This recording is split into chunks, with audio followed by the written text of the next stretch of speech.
Talking Cougar basketball, the head coach, Bob Burchett, the now ranked number 4 Columbia College Cougars. Congrats on that, jumping back up into the top 5 from 7 back up to number 4. I know it wasn't necessarily, I heard a few of the players and some of the fans chirping a little bit about how did we fall from 6 to 7. All we did was continue to win ball games, but into that top 8, top 10, there was a little bit of shuffle in that the week prior, but now back up to number 4 after the win over Freed-Hardman. Well, typically results take care of rankings, Cosmo, and I think that's the confusion you see when you drop. I think that probably had more to do with another team out there than it did with us. It is an accumulation of votes, and so sometimes you can have some small swings like that. I think really in terms of the ranking position that we're in right now, it's a good place to be at this time of year. There's a lot of reasons for that. It has potential qualification in the national tournament ramifications. So it's a good place to be. But you know, if you only have 2 in the loss column at this time of year, you're probably going to be in that spot. So it's just a reflection of good work. And then when you get to beat a high-level team, a top-level team, I think that has a bigger impact than other games. And really, playing devil's advocate at that point, whether you were 5 or 6 or 6 or 7 or whatever, if you lost the game to Freed-Hardman, it wouldn't have mattered anyway, is what that number is, and ultimately it comes down to what happens on the court. It does, and you know, you're really. I mean, when you're up in that category, the result is probably helps you a little bit more than it would hurt you. I think that was reflected in our women's ranking in this last week as well. They held true at the 12th spot. 2-point loss to the number 2 team in the country is not something that anybody turns their nose up at. Kind of ding you on senior day, as we mentioned, with Mobap, the opponent at Southwell Complex, and 5 seniors. 2 of the guys, 4-year players for you, and we'll start with Devin Griffin, with the 4-year senior, and the most current AMC Player of the Week is.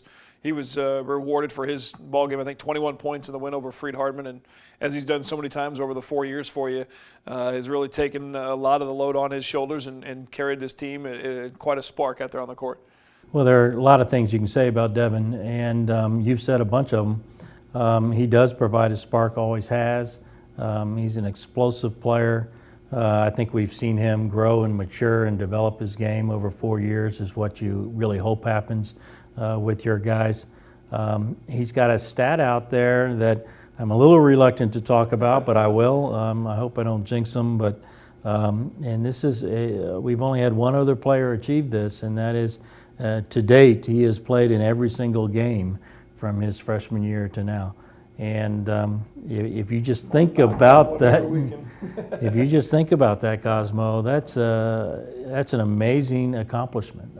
All the things that could keep you off the court, from sickness to an injury to bad play to a bad coach to anything that would kind of factor into that. And so far he's been able to stay out there.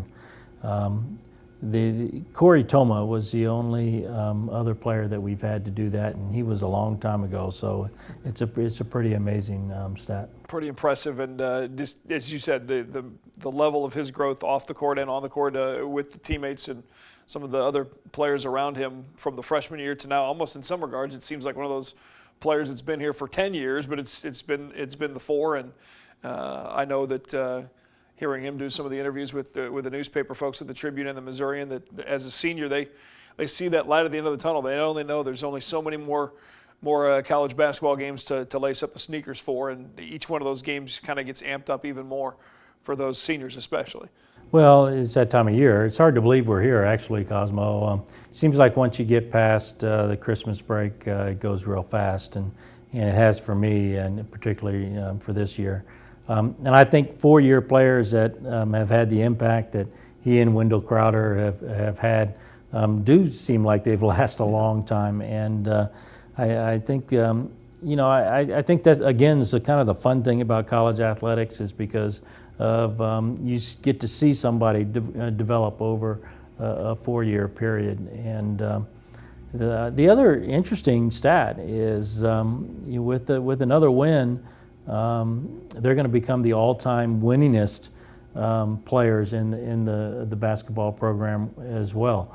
and they eclipsed the 100-win mark, and they're getting up into a category that's going to be hard for somebody else to match. As you mentioned, Wendell Crowder, the other 4-year player, and part of the ride, of course, last year with the 35-0 start through the tournament, and 35-0 start is this.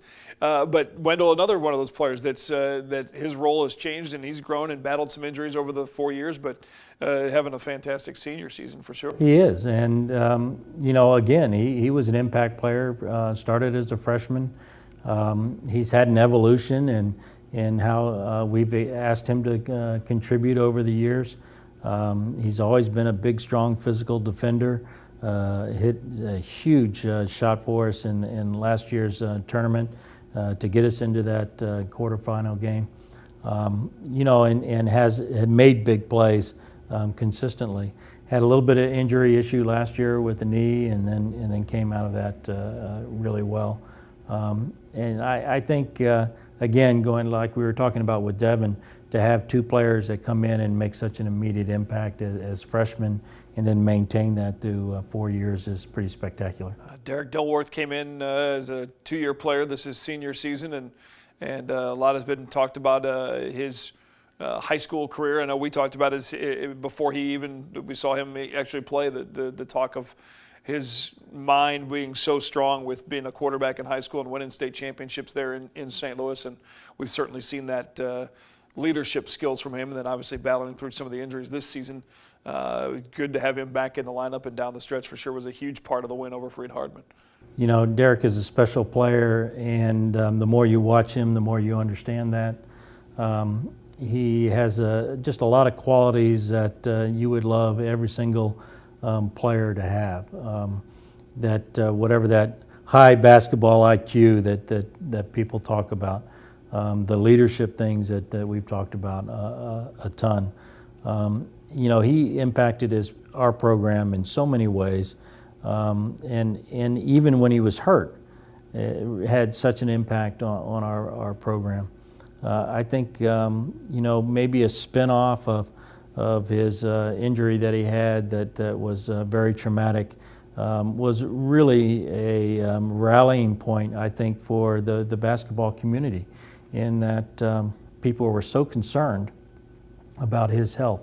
And I just think, things like that happen just really maybe show you what people think about a person.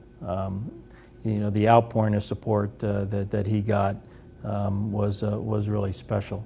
And now to see him back playing again and to see those contributions is really neat, and I'm glad it's worked out this way, and we hope it can continue through this playoff series. It's always kind of painful when there ends up being a senior that ends up having to finish their career on the bench or in street clothes and not able to finish it on the basketball court. And I think for a couple times this season there was that moment of, okay, we're going to be able to see Derek finish wearing number 4, and it looks like he will be. So that's a good thing, obviously. And then a couple other guys that are one-year players for you that are seniors with Gerardo and with Patrick Massey.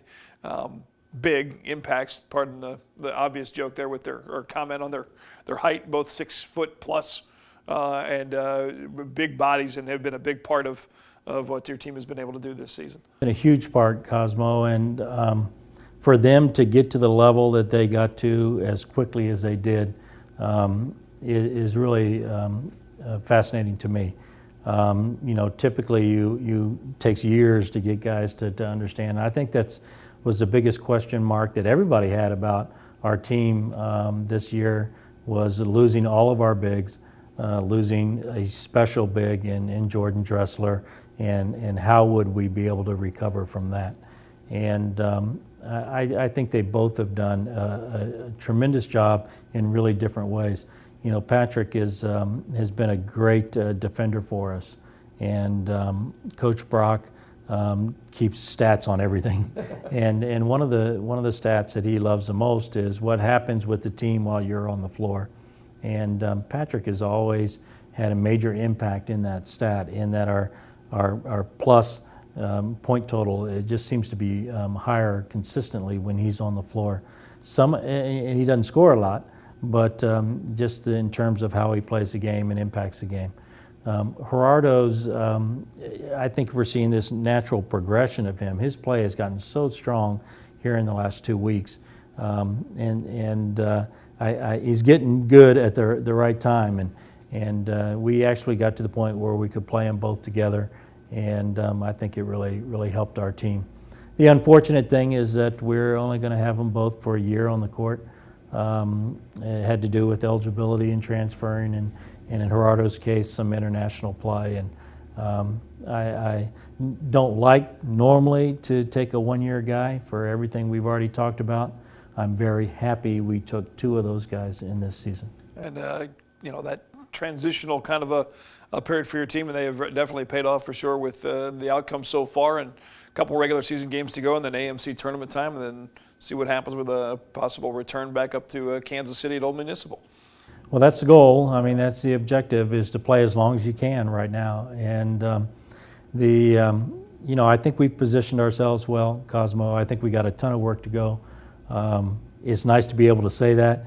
It's nice to be sitting here heading into March with meaningful games out in front of you. It's definitely, Coach. Thank you for your time. Good luck. I know a couple big practices, the one road game, one home game, and then you start seeing where the brackets lay out, and hopefully some home games here at Southwell Complex, and you can lock up that #1 seed. ColumbiaCougars.com will have all of the game times, the matchups for the both the women and the men in the AMC tournament. If you haven't had a chance to come out, a handful of games left here at Southwell Complex. Coach, again, thanks for your time. Appreciate it. Coach Bob Burchard, also athletic director at Columbia College. Cougar basketball team at #4 in the top 25 in the NAIA. Thanks for watching Cougar Coaches Show here on Mediacom Channel 22.